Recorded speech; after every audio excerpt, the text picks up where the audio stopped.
Moments of Truth with Andrew Marks, co-founder of Success Hacker. Today I have with me Annie Wu, VP of Customer Success US at Procore. Annie, tell us a bit about your company and what you're responsible for in your role.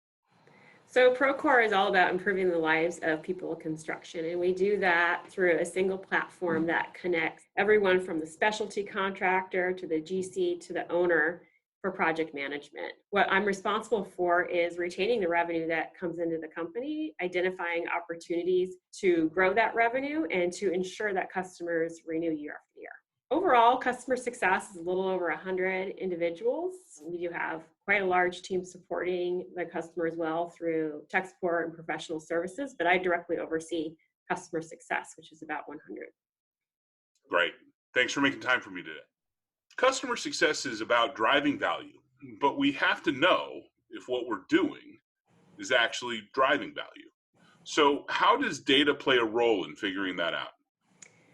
Well, data sets us free. I think a lot of times throughout our careers and as we design processes and implement activities for our CSMs to take with customers, it's oftentimes some hypothesis, right? Or it's a bias. We think this is a high touch point, therefore it's high value. That may not be the case. So leveraging teams such as user experience research or even market research to help you objectively look at what are the touch points taking place today, what activities are we doing, and in the customer's mind, from their point of view, is that worth their time? I also like to look at the touch points and how they're being delivered. There could be a touch point that is taking place that's very high, maybe a phone call or even an on-site, that may be a better use of that customer's time delivered over email, and that's a lower cost for your business as well.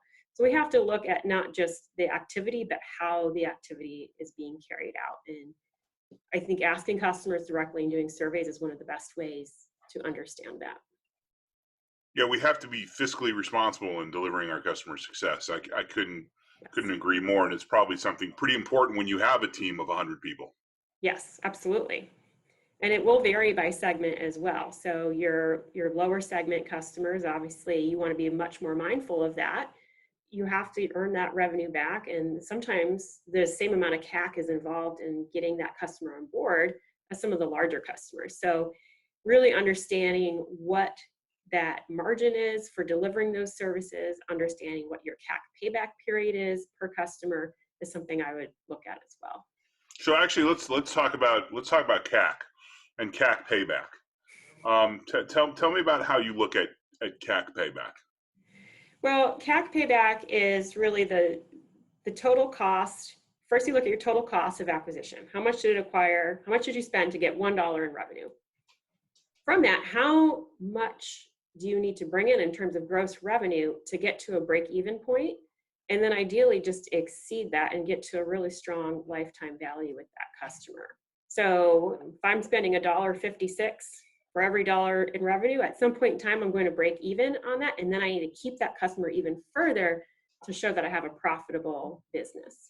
Yeah, well, just breaking even isn't good enough. As a matter of fact, I think I read prevailing wisdom out there with the analysts and the VCs is that a financially healthy SaaS company has a CLTV to CAC ratio of like 3x. Yes, absolutely. Yeah, so when you understand your CAC per segment, you can understand, well, how many renewals do I need to get before I get to that 3-to-1? On average, how long do I need to keep this customer to get to that ideal state? And you can achieve that through retention, through upsell, through cross-sell, and increasing that gross revenue, and that will reduce that CAC payback period as well. But really the hidden cost of churn, I think, is one thing that impacts that payback period the most, and we overlook it. When you say the hidden cost of churn, what do you mean by that? So let's say it takes me 24 months to get that CAC payback period. Mm-hmm. Well, if I'm losing customers on average before 24 months, let's say at a year or a year and a half, every customer that I retain or acquire has to pay off the debt of the lost customer.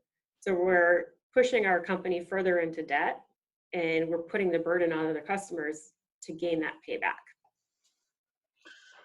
I myself have found that a lot of companies, even large companies, don't really understand what their CAC is to begin with. Well, that's a mistake. It is a mistake. I agree. It's a huge mistake, but I You think know, it's an important piece of the puzzle for you to understand. yeah, and I mean, it's going to depend too as well on how your company is categorizing your customer success team. Is it a CAC? Is it categorized as CAC or is it categorized as COGS? But either way, the customer success team can help to mitigate churn and improve that payback period, either directly or indirectly. Got it. Excellent. No, great point. Great perspective. Thanks for spending some time with me today. Absolutely.